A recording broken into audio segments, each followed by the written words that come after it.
د اسلامي امارت د مشرتابه د حکم په اساس او د ټولګټو چارو وزارت د پلان له مخې به د کابل څخه تر غزني او له کابل تر ننګرهار ولایت پورې د دوهم لاین سړک د جوړولو چارې پیل شي. د ټولګټو چارو وزارت ویاند په یوه ویډیویي کلیپ کې ویلي چې د دغو سړکونو د رغونې سره به د خلکو ترانسپورټي ستونزې او د سوداګریزو توکو چټک لیږد اسانتیاوې رامنځته شي چې ترڅنګ به یې د ترافیکي پیښو مخنیوی تر ډیره کم شي. بسم الله الرحمن الرحیم. لکه څنګه چې څرګنده ده د کابل غزني او کابل جلال آباد پر لویو لارو د وسایطو د ډیرې ګڼهګونې له امله هیوادوال او موټر چلوونکي د ترافیکي ستونزو سره مخ دي. په همدې اساس د هیوادوالو، سوداګرو او موټر چلوونکو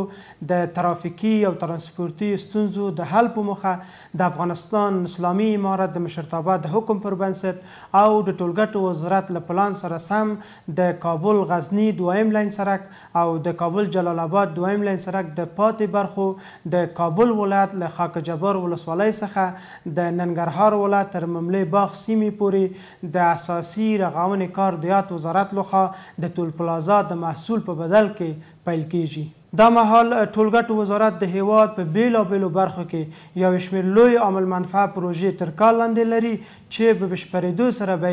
د هیوادوالو په خاص ډول سوداګرو لپاره د سوداګریزو توکو په لیږد رالېږد کې بشپړ اسانتیاوې رامنځته شي. برخه په عموم کې سړک چې دی تنها اسفالټ چې دی 9 متره او 14 سانتي دی چې د سړک د شولډر سره تقریبا 12 متره سړک رسي. دوه موټر تګ راتګ کړی چې خو ان شاء الله کېدای شي چې رئیس الوزرا د خبر شوی دی چې دوم سړک چارې شروع کیږي ان شاء الله چې به تمام په اسانۍ سره تګ راتګ وکړي، بیا در مشکلات نه وي ان شاء الله. له کابل تر غزني د دوهم لاین سړک د جوړولو څخه عام هیوادوالو خوښ دي او وایي د دې سړک په رغولو سره به تر ډیره ترافیکي پیښې کمې شي او دوی غوښتنه کوي چې چارې دې چټکې شي. موږ ډېر خوشحاله یاست دا سړک یې جوړ کړی ده. ذاتي دغه دا ده چې لږ تنګ نه ده، سړک تنګ ده، دکې ترافیکي حادثې ډېرې کېږي. موږ باید اسلامي امارت دا دویم سړک زر تر زره شروع کړي. دا خو یک طرفه ده. اوس یو سړک د دوه لاینه موټر بيزي، هغه دوه سړک چې خو هغه په خپل لازي دا په خپل لازي ترافیک پیښې به کمې سي او ډېر خلکو ته به اسانتیا راسي او ډریورانو ته به اسانتیا راسي، مسافرو ته به راسي، ټولو خلکو ته به ګټه ورسي. دې سړک د موږ ډېر خوشبینه یو په خاطر د دې چې دا کوم موجوده کوم سړک چې دا ډېر عرض کم ده او د ترافیکو تګ راتګ په ډېر مشکل کېږي او حادثې په ډېرې زیاتې کېږي. په هغه خاطر باندې هغه ته ډېر خوشبینه یو تر څو پورې زموږ هیوادوال د خطراتو نه بچ شي او په سهولت سره تګ راتګ وکړي. یعنې دا خو زه درته وایم چې 90% ترافیکي پیښې به کمبود کوي په خاطر د دې چې دا سړک ډېر عرض کم ده او د موږ دغه امنیتي کامرې په مسیر کې نه لرو چې د ترافیکو د امنیت وساتي. دغه خاطر باندې دغه موټروانان ډېر بې احتیاطي کوي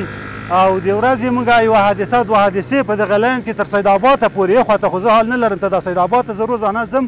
یوه حادثه دوه حادثې دا روزانه زه وینم چې دا ترافیکي پیښې به هم کمې شي او دا د خلکو مشکل به هم یو څه حل شي او خلک به هم په خپل وخت باندې خپلو ځایو ته ورسېږي او دا ترافیکي پیښې زښته ډېرې په دې سره کېږي. دا سړک قید ده،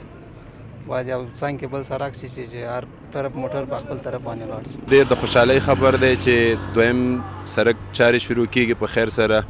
او دغه بل سړک چې دی دیګ چارې په خیر سره تمامې شولې. تقریبا یو 90% کار تمام شوی، 10% کار به پاتې.